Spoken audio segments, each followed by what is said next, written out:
ব্রাহ্মণকে সেবা দেয়, ব্রাহ্মণের যা দরকার তা দেয়, ব্রাহ্মণকে প্রণয়ন করে, ব্রাহ্মণকে সাপ্লাই করে, যার যেটা দরকার সেটা কি করে শ্রদ্ধার সাথে সে করে দেয়, হ্যাঁ কাজটা করে দেয়। সে কিন্তু ভক্তিহীন না, শূদ্র কিন্তু ভক্তিহীন ব্যক্তি না, শূদ্রের ভক্তি আছে, তবে তার সেরকম জ্ঞান নেই। শূদ্রের কি আছে? শূদ্রেরও ভক্তি আছে, সাধু বৈষ্ণবকে প্রণাম করে, শাস্ত্রের প্রতি তার শ্রদ্ধা আছে। শূদ্রের একটা দোষ হইল কি? শূদ্রের কি দোষ হইল? এর হচ্ছে উদর পরায়ণ। উদর পরায়ণ বুঝেন? সবসময় কি খেতে পারবো, কি খেতে পারবো, আর কি পড়তে পারবো, আর কিভাবে ঘুমাতে পারবো। কি খেতে পারবো, কি পড়তে পারবো, আর কি ঘুমাতে পারবো, এই তিনটা হচ্ছে শূদ্রের বৈশিষ্ট্য। বুঝতে পারছেন? এসব সময় তার একটাই চিন্তা যে আমি কি খাবো, এরপরে কি খাবো, ওখানে গেলে কি খাবো, ওই বাড়িতে গেলে কি খাবো। বুঝছেন? এগুলো হচ্ছে খালি শূদ্রের বৈশিষ্ট্য। আর এর চাইতে যারা আরো নির্দিষ্ট আছে, যারা তারা হচ্ছে শূদ্রাগম কলি। শাস্ত্র কিন্তু আমাদেরকে সিস্টেম করে দিয়েছে, আমাদের সবসময় শূদ্র থাকতে হবে না। শাস্ত্রে বলা হয়েছে যে জন্মনা যায় হচ্ছে শূদ্র, যে কেউ যখন জন্ম নেয় সকলেই শূদ্র হয়ে জন্ম নেয়। হরে কৃষ্ণ হরে কৃষ্ণ। মানে বোঝা গেল আপনি আমি সকলেই কি, সকলেই যখন জন্ম নিয়েছি তখন আমরা শূদ্র হয়েই জন্ম নিয়েছি, ফলেও শূদ্র সম্ভব।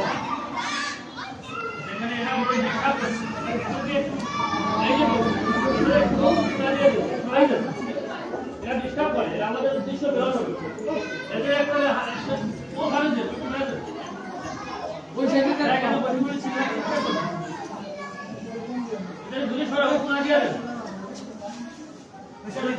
বিঘ্ন ঘটাইছে, ঠিক আছে, আমাদের বিঘ্ন ঘটাইছে, পাঠ করতে দিচ্ছে না। হ্যাঁ, এটা সাবধান থাকতে হবে। আগামী দিন থেকে এখানে দুজনকে দায়িত্বে রাখা লাগবে, এরা যারা কথা বলবে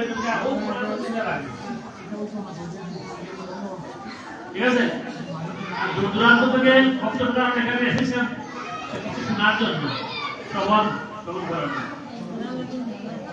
এইভাবে দেখুন শাস্ত্রে বলা হচ্ছে যে কলম সূত্র সম্ভবা, কলিযুগে সকলেই হচ্ছে সূত্র, তবে আপনার অনুসূচনার কারণ নেই। আপনি সূত্র থেকে কি করতে পারবেন? ইচ্ছা করলে আপনি ব্রাহ্মণে পর্যন্ত, বুঝতে পারছেন? ব্রাহ্মণ হচ্ছে বর্ণ শ্রেষ্ঠ, 4 বর্ণের মধ্যে শ্রেষ্ঠ হচ্ছে ব্রাহ্মণ। আপনি যদি ইচ্ছা করেন তাহলে আপনি শুদ্ধ থাকতে হবে। কিভাবে আপনি ব্রাহ্মণ হবেন?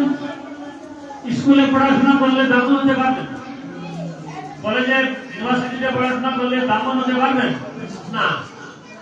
এগুলো হচ্ছে শূদ্র তৈরির কারখানা।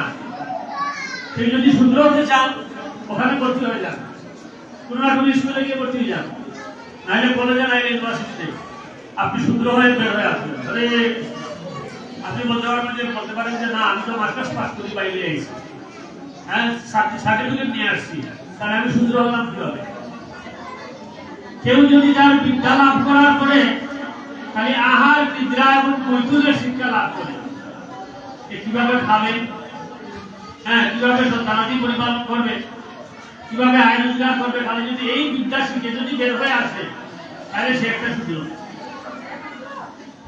আমাদের প্রতিষ্ঠানে তো এই শিক্ষাই দেওয়া হয় যে কিভাবে তোমরা ভালো খেতে পারবে, কোন সাবজেক্টে পড়লে ভালো চাকরি পাবে, অর্থাৎ উদর ভিত্তিক আহার নিদ্রা মৈথুন,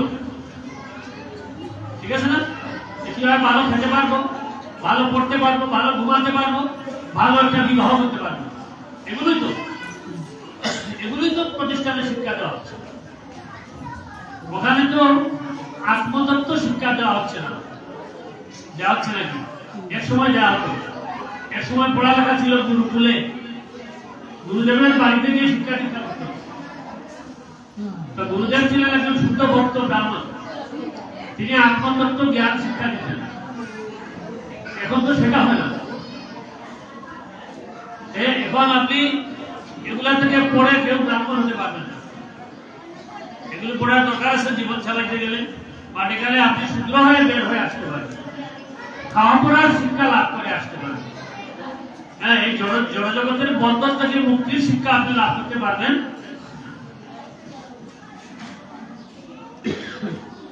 এই সময় যে আমরা বাস করছি, এই সমাজের প্রায় মেজরিটি লোকই হচ্ছে কি শূদ্রগুলো আছে বা শূদ্রাধম। এখানে না বৈশ্য আছে, না ক্ষত্রিয় আছে, না ব্রাহ্মণ আছে, খুব কম আছে। এই গুণের মানুষ সন্ধান খুব কম আপনি পাবেন। আত্মতত্ত্ব জ্ঞানহীন। এখন প্রশ্ন হচ্ছে আত্মতত্ত্ব কাকে বলে? পড়ালেখা করতে গিয়ে আমরা বহু ধরনের তথ্য পড়েছি, বলি না, অমুকের তথ্য এগুলো মুখস্থ করেছি আমরা।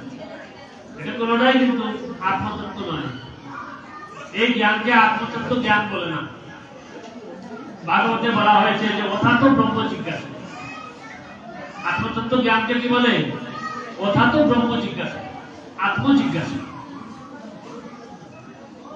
Self realisation. এটা হচ্ছে আত্মতত্ত্ব জ্ঞান, মানে নিজেকে জানা, আমি কে। যদি আমাদেরকে প্রশ্ন করা হয় যে আপনি কে, আমি বলবো আমার নাম হচ্ছে অমুক, আমার দাদার নাম হচ্ছে অমুক, বাবার নাম অমুক, আর বাড়ি হচ্ছে অমুক ঠিকানায়, ইত্যাদি ইত্যাদি। এটা আমাদের আসল পরিচয় নয়, এটা প্রকৃত পরিচয় নয়, এটা হচ্ছে শরীরের পরিচয়। আমাদের প্রকৃত পরিচয় হচ্ছে কি, শাস্ত্র থেকে আমাদের জানতে হবে যে আমাদের প্রকৃত পরিচয়। আমরা সকলেই আমাদের পরিচয় ভুলে গেছি। হরে কৃষ্ণ, হরে কৃষ্ণ। স্বরূপ বিস্মৃতি, কি বলে? স্বরূপ বিস্মৃতি, মানে কে আমি সেটা ভুলে গেছি। কে নিজের এই সংসারে নিজের পরিচয় কে ভুলে যায়? উন্মাদ ব্যক্তি, কোন পাগল, কোন স্মৃতিবিভ্রম ব্যক্তি তার নিজের নাম ঠিকানা সব ভুলে যায়, নিজেকে ভুলে যায়। আমরাও তো এখানে ভুলে গেলাম, আমি তো বলতে পারলাম না যে কে আমি। শ্রীপাদ সনাতন গোস্বামী যখন মহাপ্রভুর সাথে মিলেছিলেন, মহাপ্রভুকে বলেছিলেন যে কে আমি, অথচ তিনি ছিলেন একজন মন্ত্রী ছিলেন। হ্যাঁ, হুসেন সাহেব মন্ত্রী ছিলেন তিনি, তাহলে জ্ঞানের কম ছিল নাকি? দুই ভাই ছিলেন, মন্ত্রী ছিলেন, অর্থমন্ত্রী আর প্রধানমন্ত্রী। তারা আবার জাতিচ্যুত ব্রাহ্মণ ছিলেন, অত্যন্ত জ্ঞানী ছিলেন, ভগবানের পাশে ছিলেন। ভগবানের কৃষ্ণের লীলায় তারা ছিলেন ললিতা বিশাখা। দুইজন সখী ছিলেন কৃষ্ণের, ললিতা বিশাখা। তারা ভগবানের লীলায় যোগদানের জন্য তারা নদিয়াতে অবতীর্ণ হয়েছিলেন এই রবি ঘাস এবং সাগর মল্লিক নদী। তাদের নাম ছিল রূপ সনাতন। তারা যেহেতু মুসলমান সম্রাটের চাকরি করতেন, সমাজ তাদেরকে জাতিচ্যুত করেছিল। তাদের মুসলিম নাম হয়েছিল রবি ঘাস এবং সাগর মল্লিক।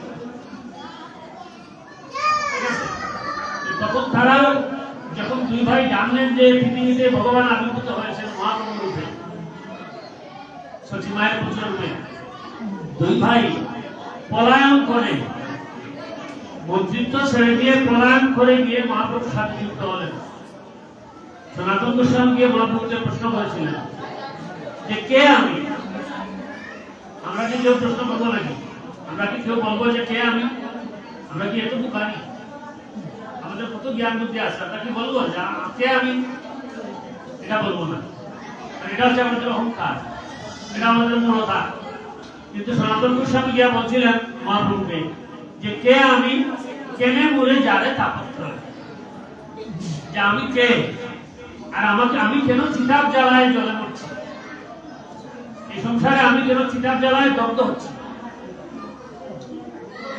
হ্যাঁ, তো মহাপ্রভু বলেছিলেন, তখন ভগবানের কাছ থেকে জীবের স্বরূপ জানতে চাইলেন যে আমার স্বরূপ যে আমি আসলে কে।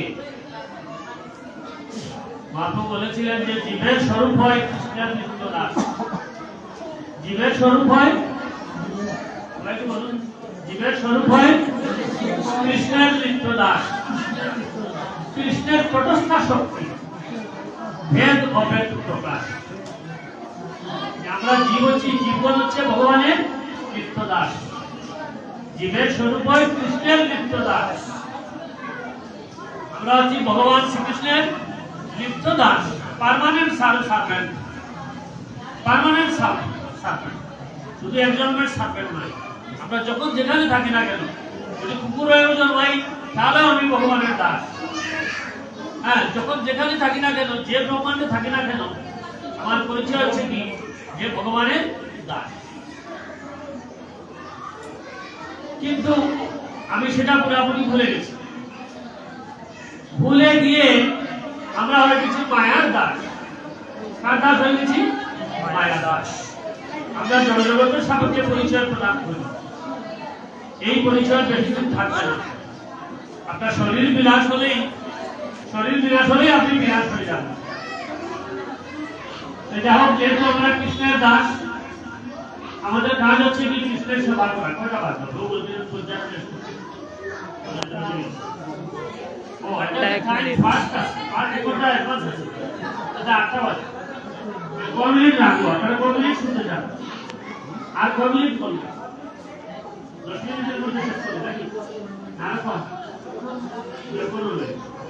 তাহলে আমরা কি বুঝলাম যে আমাদের পরিচয় কি হচ্ছে? আমাদের পরিচয় হচ্ছে যে আমরা হচ্ছি কৃষ্ণের নিত্যদাস। কিন্তু আমরা সেটা ভুলে গেছি। ভুলে যাওয়ার কারণে আমাদেরকে দর্শক বুঝে ধরলে করে কি দেখছেন? বুঝে ধরার লোককে দেখছেন? আমি কিছুদিন পূর্বে আমাদের এক বাড়ি যাকে বুঝে ধরছিল, আমি দেখছিলাম। আমি তারে দেখতে গেছি, সে আমার ধমক মারিয়ে আমার বলতে গেলে আমাকে মারতে বুঝতে পারছেন, ছোট ছেলে। তখন আমি বুঝলাম যে বুঝে পাওয়া কারে কথা। বুঝে পাইলে মানুষের ভুলে যায় সেকে, আর সে বুঝে মতোই আচরণ করে। না দেখলে দেখলেন, আমি দেখি নাই কখনো, এই একবার আমি দেখছিলাম। বুঝে পাইছিল, বুঝে পাওয়ার পরে সে নিজে ভূতের মতো আচরণ করে। আমরা কেন ভূতের মতো আচরণ করি? বলি না, আমরা ভূতের মতো আচরণ করি যদি শুনতে খারাপ লাগে। কারণ আমরা আমাদের পরিচয় ভুলে গেছি। আমরা ভুলে গেছি যে আমি হচ্ছি কৃষ্ণের দাস। কেউ যখন এটা স্বীকার করবে যে সে হচ্ছে কৃষ্ণের দাস, আর সে অনুযায়ী কেউ যখন আচরণ করবে, তখন তার চলাফেরা, হ্যাঁ, সবকিছু সুন্দর হবে, প্রলাপিত হবে। সে শাস্ত্রবিধি মেনে চলবে, হ্যাঁ, ন্যায় নীতি পরায়ণ হবে, ভগবত ভক্তি আচরণ করবে। আর কেউ যখন ভুলে যাবে যে সে হচ্ছে ভগবান নিত্য দাস, তখন সে ভূতের মতো আচরণ করবে। ভূত করে কি? ভূতের কোন পাঠ বিধান নেই। কি খায়, তাকে কোন ঠিকানা আছে নাই। বুঝতে পারি আমাদের সেই অবস্থা হবে। কোথায় খাবো, কি খাচ্ছি, এটা নিয়ে বিচার করবো না, কোন বিচার হবে না। যেখানে যা পাই কিনে ফেলবো, যেখানে যা পাবো না কি করবো, কিনে ফেলবো, ইত্যাদি ইত্যাদি। চলাফেরাটা সুন্দর হবে না। এই জন্য প্রথম হচ্ছে অর্থাৎ ব্রহ্ম জিজ্ঞাসা, আত্মজিজ্ঞাসা। আপনি আগে নিজেকে প্রশ্ন করুন যে আমি কে। যখন আপনি প্রশ্ন করবেন যে আমি কে, উত্তরটা হবে কি, আমি দেহ নয়, আমি হচ্ছে চিন্ময় আত্মা। হরে কৃষ্ণ, হরে কৃষ্ণ। উত্তরটা কি হলো? কি বললাম? আপনি কে? উত্তরটা কি হলো? আমি দেহ নয়, চিন্ময় আত্মা। আমি হচ্ছে চিন্ময় আত্মা। আত্মাটা আসলো কোথা থেকে? আত্মাটা কে? আত্মার আয়তন কত? বলা হয় যে আত্মা হচ্ছে কেশাগ্রের, এই যে চুল আছে, কেশ আছে, কেশের অগ্রের 10,000 ভাগের 1 ভাগ। এটা বুঝলো? আপনি হচ্ছেন সেটা, আমি হচ্ছি সেটা, যে আমার আয়তন কত ছোট। যখন আমি শরীরে প্রবিষ্ট হয়েছি, তখন আমাকে মনে হচ্ছে যে বেশ একটা মোটা। তো বাস্তবে আমাকে দেখা যাবে না, আমি একটু ক্ষুদ্র। আমরা হচ্ছে এত ক্ষুদ্র, আমরা হচ্ছে আত্মা। আমাদের আয়তন হচ্ছে কেশাগ্রের 10,000 ভাগের 1 ভাগ। সে আসলো কোথা থেকে? সে কার অংশ? ভগবান বলেছেন যে নবই বাঞ্ছতি বলতে জীবভূত সনাতন। এই সমস্ত জীব হচ্ছে আমার সনাতন বিভিন্ন অংশ। আমরা হচ্ছি ভগবানের কি অংশ, ভগবানের অংশ। যেমন সকালবেলা দেখবেন আপনার বাড়িতে সূর্যের আলো এসে পৌঁছায়, দেখছেন তো? সূর্যের আলো পৌঁছায় না সকালে? এই সূর্যের আলোটা কার অংশ? এই সূর্যের আলোটা হচ্ছে ছোট ছোট কণা, ছোট ছোট কণা।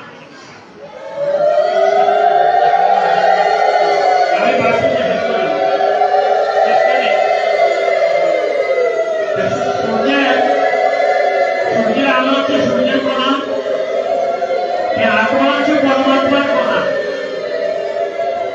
ঠিক আছে, ঠিক আছে। আত্মাটা হচ্ছে কি? ঠিক আছে, ঠিক আছে। তারপরে কত হলো? তারপরে কত হলো? আত্মাটা হচ্ছে কি? আত্মাটা হচ্ছে পরমাত্মার অংশ। এই পরমাত্মা কে হচ্ছেন? পরমাত্মা হচ্ছেন পরমেশ্বর ভগবান কৃষ্ণ। এই কৃষ্ণের আরেকটা নাম হচ্ছে কি? পুরুষোত্তম। ভগবান বলেছেন যে ফল এবং অক্ষর এই দুই প্রকৃতির চিত্র রয়েছে। আমি হচ্ছি পুরুষোত্তম, ভগবান হচ্ছে কে? পুরুষোত্তম। কৃষ্ণ হচ্ছেন পুরুষোত্তম। আর এই মাস হচ্ছে পুরুষোত্তম মাস।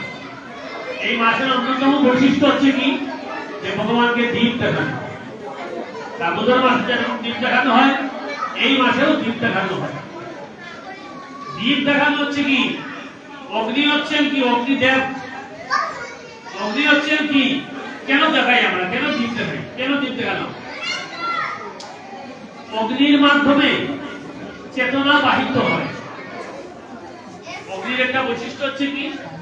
অগ্নির মাধ্যমে চেতনা কি হয়? বাহিত হয়। আপনার মনের মধ্যে যে চেতনাটা আছে, আপনি এখন ভগবানের কাছে গেছেন, আপনার মনের মধ্যে ভালো একটা চেতনা জাগছে। এই চেতনাটা ভগবানের কাছে পৌঁছাবে কিভাবে? একটা মাধ্যমের প্রয়োজন লাগবে। অগ্নিটা হচ্ছে সেই মাধ্যম। কেউ যখন অগ্নিকে আশ্রয় করে, অগ্নি হচ্ছে আশ্রয়, অগ্নিকে আশ্রয় করে যখন দীপ দেখানো হয়, তখন আমাদের যে চেতনা আছে, চেতনা অগ্নির মাধ্যমে বাহিত হয়ে কি হয়? ভগবানের চরণে গিয়ে পতিত। এই জন্য হচ্ছে এই অগ্নি। যাই হোক, আমরা বোঝাইতে পারছি না, এখানে চলছে। দয়া করে সকলে একসাথে উঠে গিয়ে ঝাঁপ মেরে পড়বেন। 5 মিনিটের মধ্যে শেষ হয়ে যাবে। আপনারা কয়েকজন করে যাবেন, সবাই গিয়ে একজনের উপরে আরেকজন পড়ে ভগবান খুশি হয়ে যাবেন, এটা মনে করা ঠিক নয়। ভগবান বিরক্ত হবে। ভগবান যখন আমাদের উপরে কি হবে? বিরক্ত হবে। এই জন্য আস্তে আস্তে যাবেন।